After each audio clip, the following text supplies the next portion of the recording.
Good morning. आप लोग अच्छे होंगे।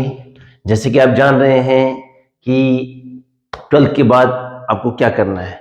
तो 12th करने के बाद 12th एग्जामिनेशन के पहले आपको एक एग्जामिनेशन देना पड़ेगा जिसका नाम है CUET। ये CUET होता क्या है सर? ये होता है कॉमन यूनिवर्सिटी इंट्रांस टेस्ट। इसमें क्या होता है कि जब आप 12th एग्जामिनेशन देते हैं तो 12th एग्जामिनेशन के बाद यदि आप किसी भी यूनिवर्सिटी में एडमिशन लेते हैं, किसी भी कॉलेज में एडमिशन लेते हैं, तो उसके लिए आपको एक इंट्रांस टेस्ट पास करना पड़ेगा। जैसा कि आप जानते हैं कि नेशनल टेस्टिंग एजेंसी के तहत हमारा बहुत सारे इंट्रांस एग्जाम होते थे। गुड। लेकिन अब क्या हो गया है कि जो भी यूनिवर्सिटी में, जो भी कॉलेज में यदि आप एडमिशन लेते हैं, जैसे विनोबा यूनिवर्सिटी द्वारा भी ये रूल रेगुलेशन पास कर दिया गया है कि जब तक आप CUET एग्जामिनेशन को पास नहीं करते हैं तब तक आप किसी भी सब्जेक्ट में ग्रेजुएशन या ऑनर्स नहीं कर सकते हैं। तो उसके लिए आपको इंट्रांस देना अत्यंत आवश्यक है, क्योंकि इस टेस्ट में आपको अपने ऑनर्स के बारे में, ऑनर्स को लेने में आसानी होती है।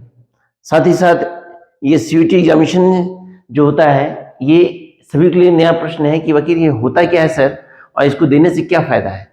इसको देने से फायदा यह है कि आप किसी भी अच्छे कॉलेज में, किसी भी रेप्यूटेड कॉलेज में, किसी भी रेप्यूटेड यूनिवर्सिटी में, किसी भी अच्छी मान्यता प्राप्त यूनिवर्सिटी में आप एडमिशन ले सकते हैं, क्योंकि बिना इसका एग्जामिनेशन दिए हुए आप किसी भी यूनिवर्सिटी में एडमिशन नहीं ले सकते हैं।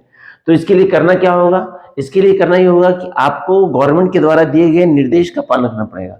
तो गवर्नमेंट के निर्देश के अनुसार, जैसे आप जान रहे हैं कि इसका एग्जामिनेशन डेट जो है, इसका एग्जामिनेशन डेट है, गौर कीजिएगा, इसका ऑनलाइन सबमिशन एप्लीकेशन फॉर्म है 9 फरवरी से 12 मार्च 23 तक। मतलब लास्ट इसका फॉर्म आप भर सकते हैं 12 मार्च 2023 तक ही भर सकते हैं। तो जो फॉर्म नहीं भरे हैं उस फॉर्म को भर लें। साथ ही साथ इस फॉर्म को आप 12 मार्च रात 11:30 बजे तक ही भर सकते हैं, उसके बाद फॉर्म नहीं भर सकते हैं। इस फॉर्म का करेक्शन किया जाएगा 15 मार्च से 18 मार्च तक। गुड। फिर इसमें बोला है कि इसका एग्जामिनेशन जो है वो आपकी झारखंड में 3 जगह है, बोकारो, जमशेदपुर और रांची। गुड। इसके लिए आपको क्या करना पड़ेगा? इसके लिए एग्जामिनेशन डेट दिया जाएगा। जो एग्जामिनेशन आपको दिया जाएगा 21 मई 2023 को, ये डेट फिक्स रहेगा। इसमें एग्जामिनेशन आपको 2 स्लॉट देना पड़ेगा, स्लॉट 1, स्लॉट 2। जैसा कि हम बताएंगे आपको कि स्लॉट 1 में क्या देना पड़ेगा, स्लॉट 2 में क्या देना पड़ेगा। तो ये जो एग्जामिनेशन है ये आपका 21 मई 2023 को होगा, और ये आपको ऑनलाइन फॉर्म भरना पड़ेगा, जो 12 मार्च 2023 को तक आपको फॉर्म फिलअप कर देना है। ये प्रोसेस बताएंगे कि फॉर्म आप कैसे भर सकते हैं, क्योंकि जब तक आप फॉर्म फिलअप नहीं करेंगे तब तक आप इस प्रोसेस को कंप्लीट नहीं कर सकते। तो इस फॉर्म भरने के लिए आपको वेबसाइट में जाना पड़ेगा www.nta.in/httpc। ये हमारी वेबसाइट है, जिसको आप देख लीजिए। ये वेबसाइट है, इस वेबसाइट को आप लोग लिख लीजिए, क्योंकि इसी वेबसाइट के तहत आपको फॉर्म फिलअप करना पड़ेगा। ये सभी लोग इंपॉर्टेंट है, क्योंकि इस वेबसाइट को आप कहीं लिख लीजिए, कहीं डायरी मेंशन कर लीजिए, क्योंकि इसी वेबसाइट के तहत आप फॉर्म फिलअप कर सकते हैं। इसी प्रोसेस में आपको बताया जाएगा कितना फॉर्म चार्ज लगेगा, किस प्रोसेस से फॉर्म फिलअप करते हैं, क्योंकि इस इंफॉर्मेशन को आप नहीं लिखते हैं तो आपको प्रॉब्लम क्रिएट करना होगा।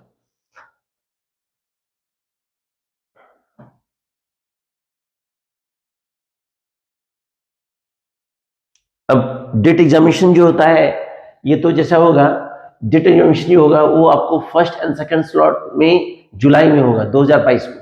गुड। पहला एग्जामिनेशन, पहला और सेकंड, दूसरे दोनों एग्जामिनेशन। मोड ऑफ एग्जामिनेशन जो होगा वो कंप्यूटर बेस्ड टेस्ट होगा। मतलब कहने मतलब है कि आपका ऑब्जेक्टिव क्वेश्चन रहेगा जो आपको कंप्यूटर में ही देना पड़ेगा सेंटर के अनुसार। स्लॉट जो होगा 2 स्लॉट में होगा। एक स्लॉट जो होगा वो मॉर्निंग में होगा 9 to 12:15, और एक स्लॉट होगा 3 बजे से लेकर 6:45 तक।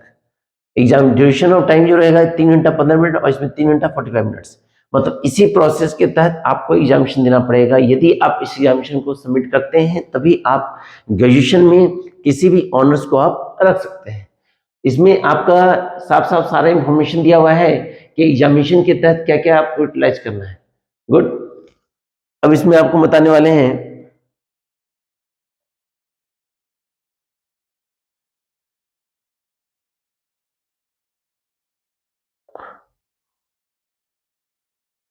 जैसा कि आप जानते हैं कि 2022 में एग्जामिनेशन जो हुआ था वो बोर्ड का एग्जामिनेशन हुआ था 26 अप्रैल से 15 जून तक हुआ था हमारा कि CUET का रजिस्ट्रेशन जो हुआ था वो आपका 2022 में हुआ था, 6 अप्रैल से 6 मई तक हुआ था, लेकिन आपको फरवरी तक ही इसका रजिस्ट्रेशन फॉर्म का दिया हुआ डेट, क्योंकि CUET का एग्जामिनेशन जो होगा वो आपका 2022 में हुआ था, 15 जुलाई से 30 अगस्त के बीच में हुआ था, लेकिन आपका एग्जामिनेशन जो होगा 2023 में जो एग्जामिनेशन होगा वो आपका 21 से 30 मई के अंदर होगा। इसका आंसर की होगा हमारा जो 2022 में हुआ था 9 सितंबर हुआ था, इसमें होगा second week of June. Good, result जो इसका पास होगा वो रिजल्ट आपको 2023 में जून के 3rd वीक में आपका आ जाएगा, क्योंकि इसी रिजल्ट की बेसिस के आधार पे ही आपका यूनिवर्सिटी में एडमिशन किया जाएगा। यदि आप इस एग्जामिनेशन को पास नहीं करते हैं तो आपको ग्रेजुएशन में एडमिशन में आसानी होगा, दिक्कत होगा। अब प्रश्न होता है सर हम किस सब्जेक्ट से करें, तो डिपेंड करता है ये सब्जेक्ट जो आपका है। सब्जेक्ट पहले जान लीजिए, ये जो एग्जामिनेशन होगा आपका 2 स्लॉट में होगा। पहला स्लॉट जो होगा वो आपका स्लॉट 1 है। पहला स्लॉट होगा लैंग्वेज बेसिस होगा। आप जान रहे हैं टोटल आपका 33 लैंग्वेज पेपर होता है। टोटल आपका 33 लैंग्वेज होता है। आपका डोमेन देना पड़ेगा, वो टोटल 27 होता है और जनरल होता है। तो 3 पेपर का एग्जाम देना पड़ेगा, language, domain and general. Language क्या होता है? लैंग्वेज जो पेपर होता है हिंदी, इंग्लिश, जो भी आपकी मातृभाषा है उसकी बेसिस पे डाल देंगे। डोमेन जो होता है वो आपका सब्जेक्ट होता है कि किस सब्जेक्ट बेसिस पे आप फॉर्म फिलअप करना चाहते हैं। चाहे आप अकाउंटेंसी लें, चाहे आप मैनेजमेंट ले सकते हैं, चाहे आप साइंस ले सकते हैं, साइंस फैक्टर्स ले सकते हैं, चाहे आप इकोनॉमिक्स ले सकते हैं। तो डिपेंड करता है कि किस सब्जेक्ट को आप चॉइस किए हैं। वो सब्जेक्ट आपका जो होता है वो डोमेन के तहत होता है। और तीसरा होता है जनरल। जनरल जो एग्जामिनेशन होता है इसमें आपको बेसिकली मैथ हो गया, रीजनिंग हो गया, जीके हो गया, जीएस हो गया, इसके बारे में आपको पढ़ना पड़ेगा। मतलब बेसिकली आपको 3 एग्जाम देना पड़ेगा 3 सब्जेक्ट का। एक हो गया आपका नॉर्मली पेपर होता है लैंग्वेज पेपर, देख रहे हैं सर, लैंग्वेज पेपर होता है। इसके लिए आपको क्वेश्चन दिया जाएगा 50 क्वेश्चन, जिसको आपको सॉल्व करना है 40 क्वेश्चन, और प्रत्येक क्वेश्चन का जो मार्क्स है वो 5 नंबर का है। ये भी जान लीजिए यदि एक क्वेश्चन रॉन्ग होता है तो -1 इसमें नेगेटिव मार्क्स जाएगा। टोटल 45 मिनट्स आपको समय मिलेगा। सेकंड जो होता है डोमेन, ये स्पेसिफिक सब्जेक्ट होता है जिसके आधार पे आप ग्रेजुएशन लेते हैं, ग्रेजुएशन करते हैं, ग्रेजुएट करते हैं। यदि आपका अकाउंटेंसी है, यदि आपका इकोनॉमिक्स है, यदि आपका हिस्ट्री है, यदि आपका पॉलिटिकल साइंस है, किसी भी सब्जेक्ट के तहत करते हैं तो आपका वो डोमेन सब्जेक्ट होता है। इसमें मैक्सिमम 2 सब्जेक्ट होता है। कहने मतलब है कि टोटल आप CUET के तहत 9 सब्जेक्ट में एग्जाम दे सकते हैं, 9 बार एग्जाम दे सकते हैं, 9 सब्जेक्ट में, जिसमें पहला स्लॉट में आप 4 टेस्ट दे सकते हैं। बेसिकली आप एक ही टेस्ट दीजिए, लेकिन आपको 4 टेस्ट देना पड़ेगा, लेकिन आपको एक टेस्ट पक्का देना पड़ेगा। तो इसके तहत बताया गया है कि लैंग्वेज के तहत आपका जो रहेगा वो टोटल 33% रहेगा, जिसमें आपको एक लैंग्वेज चॉइस करना पड़ेगा। डोमेन के तहत आपको रहेगा आपका सब्जेक्ट टोटल 27 सब्जेक्ट होते हैं, जिसमें आपको मैक्सिमम 2 सब्जेक्ट लेना पड़ेगा। मैक्सिमम, मिनिमम तो 1 ले सकते हैं, लेकिन मैक्सिमम 2 ले सकते हैं आप। और जनरल टेस्ट जो होगा वो आपका जो रहेगा वो नॉर्मली रहेगा जीके, जीएस और कहते हैं कंपटीशन एग्जामिनेशन जो तैयारी करते हैं उससे बेसिस एग्जामिनेशन होगा। सभी का जो मार्क्स होगा वो 5 मार्क्स का रहेगा, लेकिन नेगेटिव रहेगा 1 मार्क्स का। टोटल आपका जो रहेगा 45 मिनट से रहेगा, 45 मिनट से रहेगा और 60 मिनट रहेगा। तो ये आपका एग्जामिनेशन पैटर्न है स्लॉट 1 का। सेम स्लॉट प्रोसेस 2 का है। स्लॉट प्रोसेस 2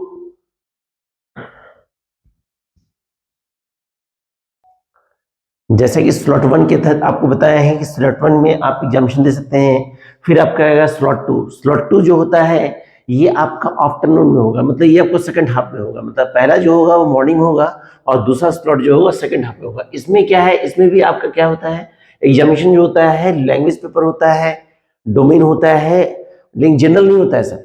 जनरल आप एक ही बार दे सकते हैं। इसमें आपका बेसिकली एक बार आप लैंग्वेज दे सकते हैं और एक आप डोमेन दे सकते हैं। जैसा कि आपको बताए थे कि जो भी आप CUPT के तहत एग्जामिनेशन देंगे इसको आप 9 बार दे सकते हैं। मतलब 2 बार एग्जामिनेशन देते हैं, इसको 2 पार्ट दे सकते हैं। 2 पार्ट में पहला पार्ट में आप पहला पार्ट के तहत आप 4 टेस्ट दे सकते हैं। पहला पार्ट के तहत आप 4 टेस्ट देते हैं, जिसमें एक लैंग्वेज रहेगा, 2 आपका डोमेन रहेगा, एक जनरल रहेगा। गुड, जिसमें आपका एक लैंग्वेज पेपर रहेगा जो डिपेंड करता है कि आपका लैंग्वेज मातृभाषा क्या है। दूसरा आपका रहेगा ऑनर्स पेपर जिसको आप लेना चाहते हैं।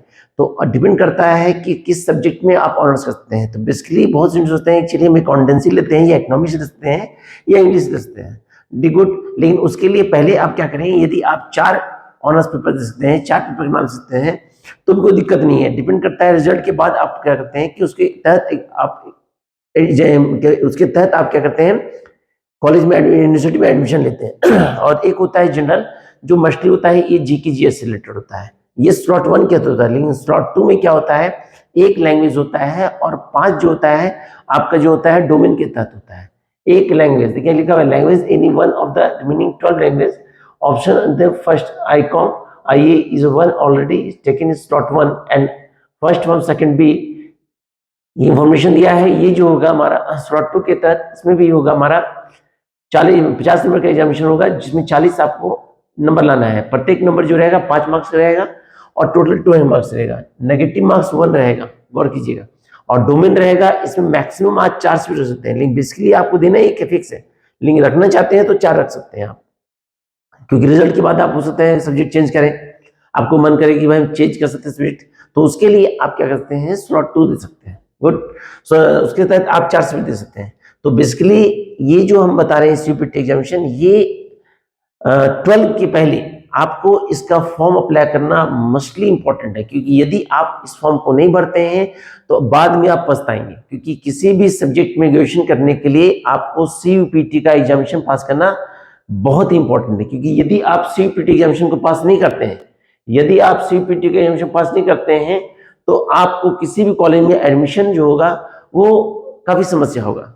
तो जैसा कि फिर से रिपीट करते हैं, ये सीयूपीटी एग्जामिनेशन होता है, ये आपका ग्रुप ऑन टेस्ट होता है। मतलब इसमें क्या होता है, जितने भी 12th स्टूडेंट होते हैं वो क्या करते हैं, अपने फ्यूचर के लिए या ग्रेजुएशन करने के लिए किसी भी इंस्टीट्यूट में, किसी भी कॉलेज में एडमिशन लेते हैं, तो उसके पहले क्या करते हैं, वो चॉइस करते हैं कि हमारा इंस्टीट्यूट ऐसा होना चाहिए, हम अच्छे इंस्टीट्यूट में एडमिशन लें, हम अच्छे रिप्यूटेड इंस्टीट्यूट में एडमिशन लें।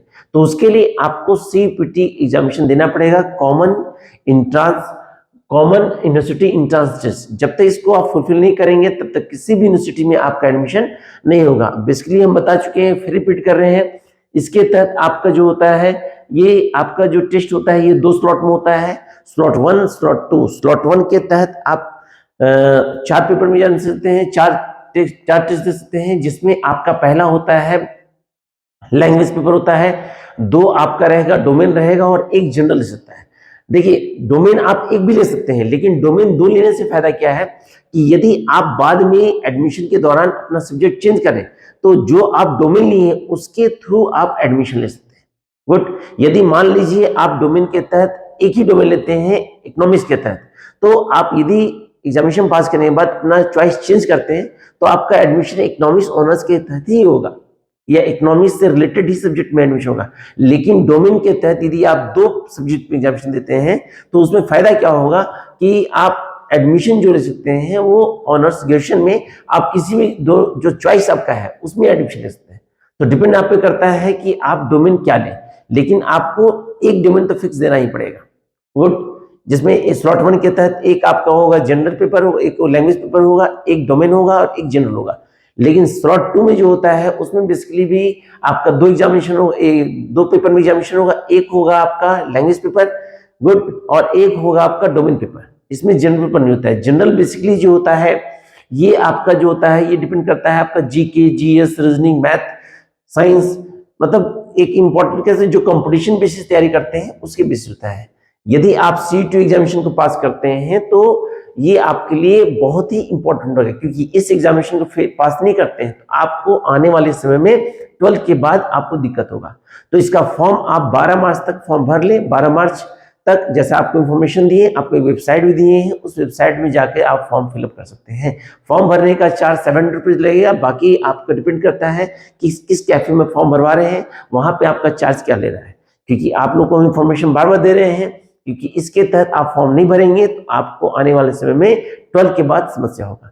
तो आप इसके फॉर्म को अप्लाई कर लें और अपने चॉइस सब्जेक्ट को चॉइस करें, क्योंकि इस एग्जामिनेशन को पास करने के बाद ही आपको कोई दिक्कत नहीं होगा।